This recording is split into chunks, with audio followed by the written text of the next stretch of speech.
All right. Good morning. I believe that we are actually functioning live today. What you don't know about communicating your brand in experiential outdoor hospitality. Today, I am so excited to be here with Garett McKinnon. Garett, you are the Chief Revenue Officer for Campground Views, 20 years or more in sales, management, and training. You're passionate about elevating customer experience and developing high performing sales leaders. I know something else about you as well, that you coach and train people to be public speakers. I just learned that about you.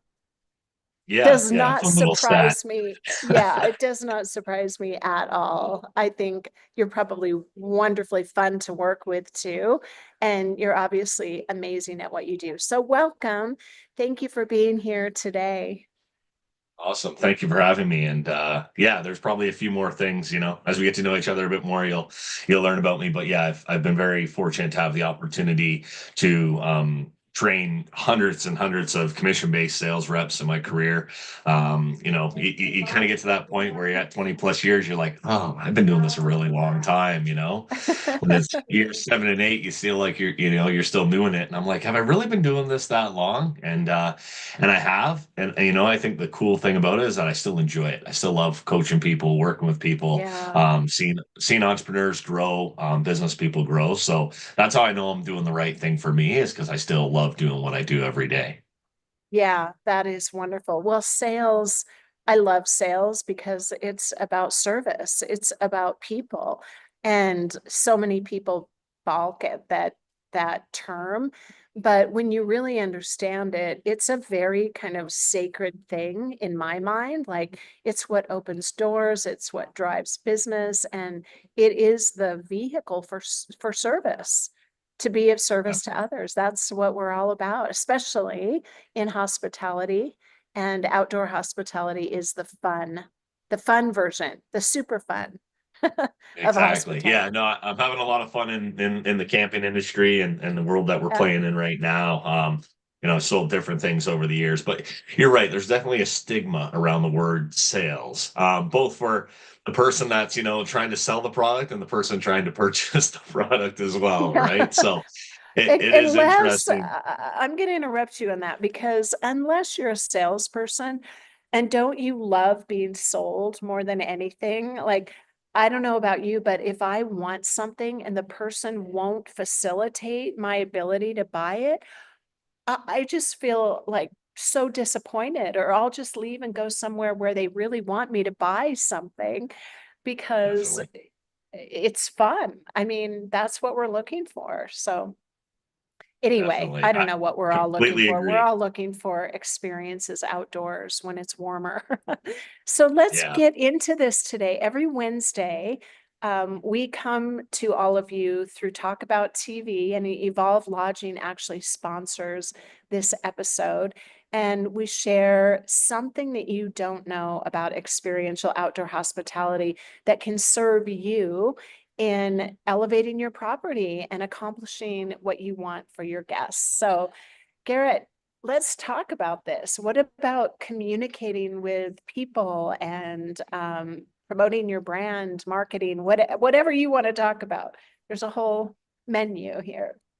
Yeah, no, I love it, and I, not to brag and boast too much about our platform, Campground Views, and what we do and how we do it, but I think it's definitely been in the news recently, with the news of TikTok being banned very briefly in the United States, and for those of you tuning in, I'm actually Canadian, so I wasn't banned for for any time, not even a day. But I think you realize, there's a shift now in how we take in information. There's a shift now in how we see information, right? As a viewer, as a reader. And that plays a role significantly in your business and how you present your business. We're on an online world now. As I sit here, speaking with you, Yeah. Michelle, I've got four monitors in front of me. right? If we were to walk into an office, back in the early 2000s or the 90s, I don't know if anybody would have had four monitors in front of them. Now, majority of us now need at least two monitors to feel like we're able to get anything done throughout the day. So there is a shift now on how we take in that information, and the visuals are becoming so important. And we make a lot of decisions now based on that first 7, 12, 18 seconds of a visual interaction. And you speak to anybody in the marketing world that's looking at data, and it's how long can we captivate that audience for visually to really keep them in tune to want to hear our message and see what it is that we're talking about. So where we're at with our company with Campground Views, I mean, we do 360-degree virtual tours of campgrounds. And if you're an RVer that's going out and you're wanting to travel and go to a campground, well, what better way to be able to see that campground than having a full, drive-through tour of the campground itself before you arrive with your family and pets and all your gear for your vacation. But the reality is that if you think about times that you've gone to purchase something, or maybe you think about times that you've looked to book a vacation, when you were online and maybe looking at a resort website, did they have a video? Did they have some sort of compelling way to bring you in? And even if you were to break it down now, good old Amazon, my favorite shopping mall. You go on Amazon now and you look at products, and you will notice now the better products that are receiving the higher ratings and the Amazon bestseller. When you look at those products now, not only do they have photos and reviews, but they usually have a 1 to 2 minute clip showing you that product, whether it's the person setting it up or the person that's using it. So my point here is that the video aspect of how we take in information has just grown exponentially, and that's not going to slow down, because that's what we're accustomed to now. And with technology, that's what the viewer wants to see before they're making a decision, specifically when it comes to purchasing. Does that sound fair? I don't know if it sounds fair, but it's the reality for sure. And I think it's wonderful. I mean, as you know, and most of us know, it's all about the story. Like our lives are nothing more nor less than little stories all put together in frames. And honestly, I can't imagine owning any type of resort, campground or otherwise, without having that video. It's the quickest way to communicate, right? It's the Of quickest course. way for someone to put themselves inside of that story. And that's exactly what you guys do. So it's as if you were there. It's like, it's magical. And you can imagine what you're doing too is facilitating that sales process. You're intensifying it and you're accelerating it, because as a guest, I'm already experiencing myself as being there. I'm imagining the end, like there I am, and I can actually see myself and my kids and the dogs and the whole thing. And bam, you've got a distinct advantage. So I think promote away. What you're doing is Exactly. important. Yeah. And it's just as important, not, we're kind of touching on the front end of the experience for the customer, right? That Yeah. we're trying to deliver as a resort or as a company. Well, there's also the back end as well. So when we talk about the back end, after that customer leaves, how do they react to their experience? And I see Yeah. all the time, there's so many companies that put the reviews on there, and reviews are fantastic. Reviews go a long way. But think about it. When I'm reading these reviews, and I only read some of them, and the reality is that I'm not a big reader to begin with. When I make a lot of my purchasing decisions, I prefer, photos or video over text. And I think a lot of people are moving in that direction. Um, but how much more powerful would it be if your business had 20 to 30-second clips of real people giving a video testimonial about their experience, as opposed to just, a little quote with, five little stars, and then, you know, he from, whatever town in North Dakota, Yeah. right? Are So you guys it's offering like, that? Do you offer so that? we are not. We are not offering that. I'm just kind of sharing more like visual ideas for, Yeah. for business owners of guess what? It goes a little bit deeper into, what they have to do and, the work that they have to put in and things that they have to be able to come up with and, have somebody that's willing to film a little clip and then edit it and get it on the website or whatever the case is. But I can tell you right now, for myself, if I'm sitting there looking to make a decision on a resort and I've got a couple of quotes at the bottom from, first initial, last name in California, a person I'll never see, me, don't know their actual full name, as opposed to somebody who, and you would be surprised, a lot of, champions for your resorts are willing to get in front of the camera. And in fact, if you ask some of them, they're flattered. They'll tell you, "Oh no, I don't do well on camera," and then they're like, "But yeah, I'd love to do it, right?" Because it kind of gives them that like you're kind of giving that guest like reassurance, like, "Hey, I really appreciate you as a guest, and I appreciate you coming to our resort. Would you mind doing a 20-second review for us that we can film and put onto our website?" Now we have a video of the person talking about their experience at that resort. That is going to be 10 times more powerful if you have three of those people doing 20 or 30-second reviews and testimonials about their experience than just having a little blurb with the first initial, last name, and where they're from or wherever the case may be. And I think that that's another way that talk about using visuals and videos and different ways to engage our audience when they're making a decision. I think that's a fantastic way to do that. I love that. And I think you are right that people secretly want to do it. I had a marketing agency back in 2017, 18, 19, and we offered video reviews, and it was like pulling teeth trying to get people to do it. But what has changed is the familiarity. Like everybody's taken a selfie now. Like it used to be, don't take my picture, back when I was selling in those days. But now everyone is so much more comfortable. Zoom, the pandemic, all of that. So I agree with you that people are quite comfortable with it for the most part. The other thing that you make me think of is my company Expitality. We used to offer this service where we would come to a campground or a resort or whatever and actually create an event where people could come and talk about it was like a share your adventure kind of thing. Um, and they would share their experience, and through that, we would video them and do exactly what you're talking about, then break it up, get their permission and break it into these clips. People sharing their experience while they are there, it serves so many purposes, right? Because they can share it with their family, and that's what you want. Now you can go share your experience on your Instagram, tag us. I mean, all that whole thing. So I think people don't even think about the power in one little clip. It lives on forever, right?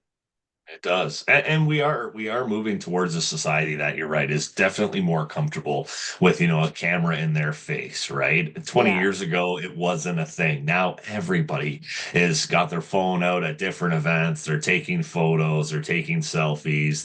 It's definitely becoming a lot more normal for everybody to be in front of the camera. I was just skiing this last weekend and I was actually a little bit frustrated because, I'm at the bottom of the hill and I'm trying to get into the line to get on the chairlift. And there must have been 50 to 100 people standing there, maybe, looking for their friends.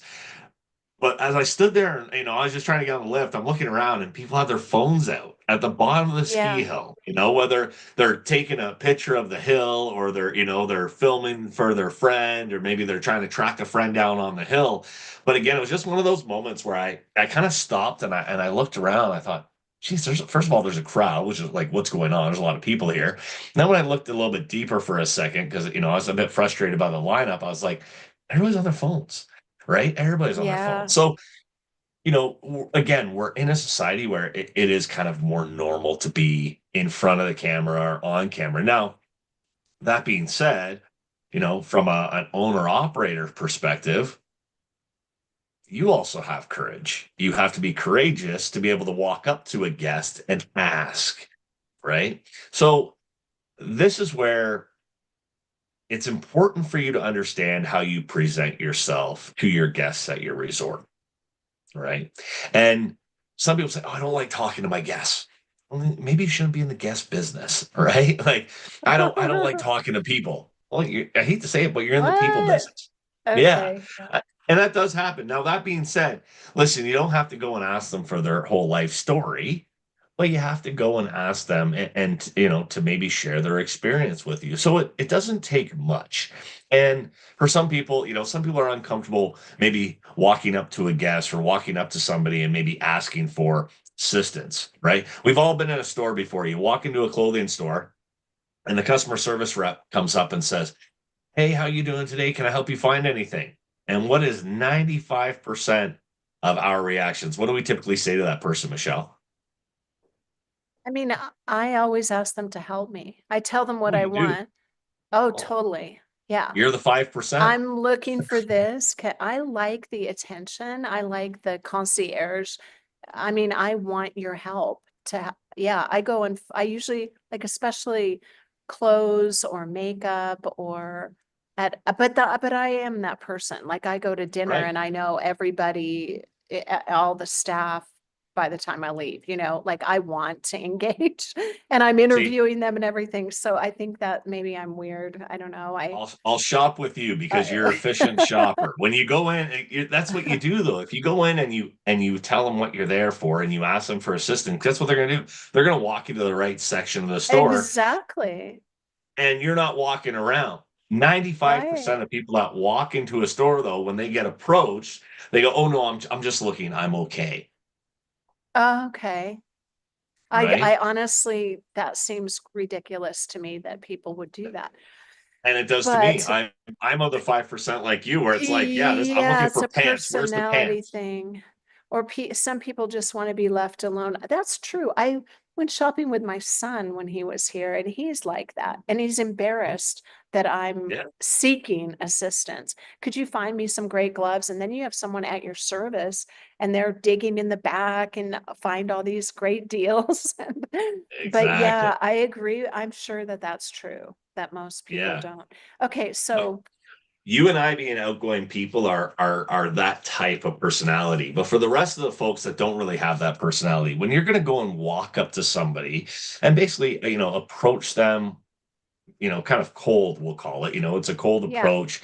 You're just walking up to ask them. And let's say you're the resort manager owner. Okay, so what are you saying to them? What are you asking them? What is your message? What is your presence? How you carry yourself when you walk up to that person is going to dictate how your interaction with that person's going to go and what they are going to actually help you with if you do need help when you're speaking with them. So if I'm manager of a resort, I'm going to walk up to them.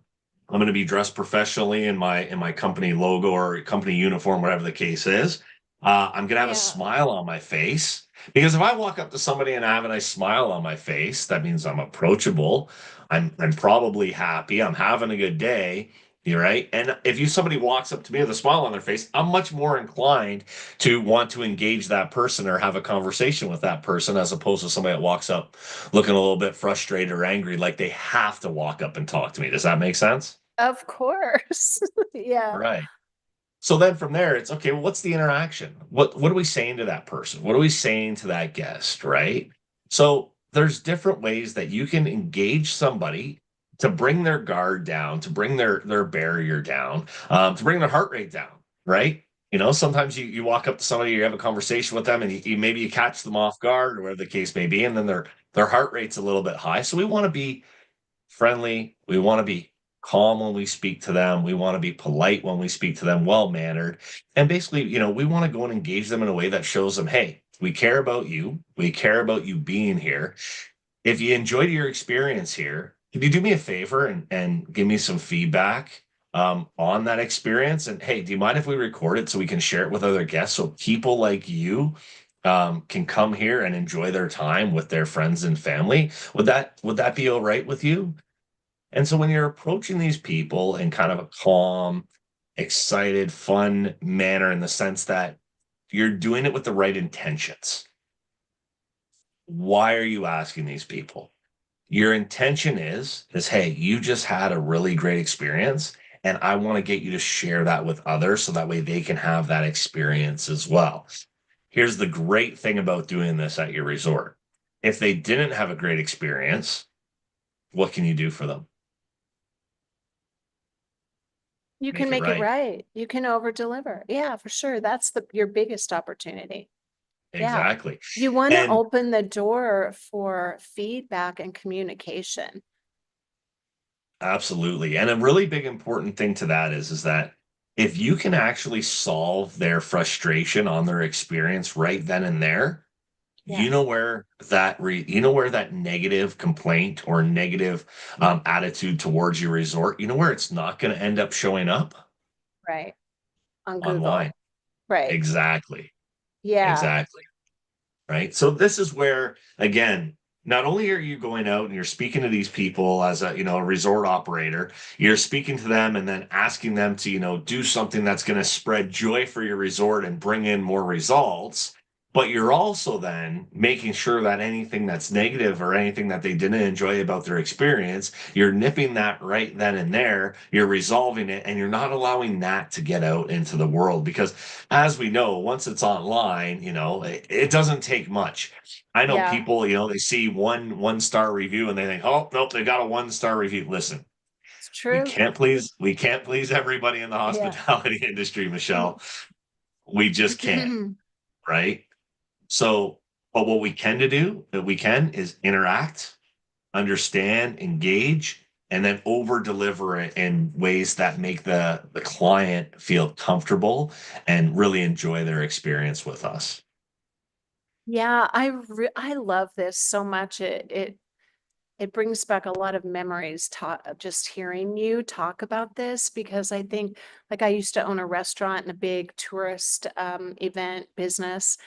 And we always were looking for that opportunity. Like, what cool thing is going to go wrong? Something always went wrong because it was such a big production. And those people, I have a story about this actually, I'm going to send to you in my book that it changed the course of our business when we over delivered to one individual. And it was kind of amazing how the snowball effect. But one of the things we used to do along the lines of what you're talking about is create experiences that they would want to have documented, right? And, we would approach, I talked to every guest every night, like going up to the tables and hearing their story and what did you love and do you want a picture and do you want me to video this, and then we would just ask them for that content, and they were always, no one ever they were always just like honored. They're like, really, you would share that on your social? Yeah, and we'll tag you and everybody will see you and your family. So I think too, like, people are looking for the experience. And if you can just give them more of that love and connection and how do I serve you? And in doing so, serve the company too. Um, they just, they don't see it as an ask. They see it as they're getting like yet another benefit because you care so much that you want to help them document. I really like what you're saying about being cognizant of how you're interacting with people. And I think we do, especially in outdoor hospitality, you get caught up in the weeds, you get caught up in the little crisis of the moment. And so, can you talk a little bit about just like intention of, and even maybe, I don't know how much time we have left, a couple minutes, even maybe intention and understanding who you are as a brand, because that can be that can be everything. Like without that understanding of who you are, you don't know how to talk about who you are. For sure. And, as an owner or operator, like, you have to have a clear path of who you are and who you represent. And let me give you an example. Mm, There's a campground that I know of that's out towards New England, and they introduced a new shine policy. And I actually had a friend that was staying at that campground, and she sent me a text message photo of one of the employees in the morning, first thing in the morning, wiping down the handrail of the pool to, before love that. everybody comes out to the pool, right? So I Beautiful. sent that photo over to the park owner, and she said, "Oh, that's amazing that he was caught in the act. We just introduced this new shine and Oh, polish procedure, beautiful. right?" So that's an example of an owner operator that's very clear on here's what we do to start our day, right? So Yes. so you have to set that intention for your team, right? Now, and when I talk about doing these things, maybe going up to a guest or whatever, it doesn't always have to be you. And in fact, great leaders, it's not always you. Great leaders are the Right. ones that empower others to do these things because they're proud of the brand and the company that they're working for as well, right? Yes. But it is on you to make the message clear. It's on you to make it understandable so they can execute it on a daily basis at a high level. So when I talk about these things, I'm not necessarily just looking at the owner operator and saying, you have to do this. No, I'm saying these are things that are important for your properties. And if you do these things right, it's going to go very, very far for your entire organization. Again, if it's not you, that's fine. If you clearly assign it to somebody and they go and they can execute on it, you're empowering them. Congratulations, you're doing a great job. Right. So when we think about, as resort operators, if you were running a restaurant, Michelle, you're not exactly, a restaurant's a great example too. The chef's in the back cooking, right? When the chef screws up a meal, it's not really the server's fault. They just brought it out from the kitchen. It's the chef's fault. He made the mistake, right? So it's like, no, it's our team. We all have to Yeah. take accountability for this, right? But I've Yeah. definitely been in restaurants where they're like, yeah, the chef doesn't know what he's doing. I apologize. He's new. And it's like, Oh, well, hold on a second, right? We all have to be accountable because we're all in this, we're working in the same uniform for the same business. So it is about kind of leadership. It's about having a clear understanding of what it is that we've set out to accomplish and what we want the experience for our guests to be. And then having checklists and checkpoints on that. It's not just do it at the start of, the season and then hope everything goes well for the next 6 to 12 months. No, we have to check back in with our team on a daily, weekly basis, whatever the case may be, to make sure that these things are being done properly, right? yeah. I love that. This is my favorite part of, honestly, experiential hospitality. It is because when your team is engaged, it becomes so much fun. You don't have to remind it, like people are so behind the mission because they're benefiting. It's always a sales experience, right? It's always like we are serving our team long before we serve our guest. And when you have that kind of mentality, your team will be so sticky. They will love being there. And it just becomes an organic conversation for them. I think I mean, yes, we have to model that as leaders, but it just becomes a culture and a way of being, which is what Definitely. And your guests hospitality will feel it. really is. Yeah, and it Absolutely. will. And that's the trick, right? We're trying to help people feel something, feel what they want to feel, not what we think they want to feel. So it's so much about communication, listening. Yeah. Okay. Exactly. Garrett, thank you so much. This time went Thank so you. quickly. We'll have to do this again. And I'll make Definitely. sure I put all of your contact information. So everyone who understands the value of visuals, reach out to Garrett and he will make your dreams come true at your campground or resort. We'll have to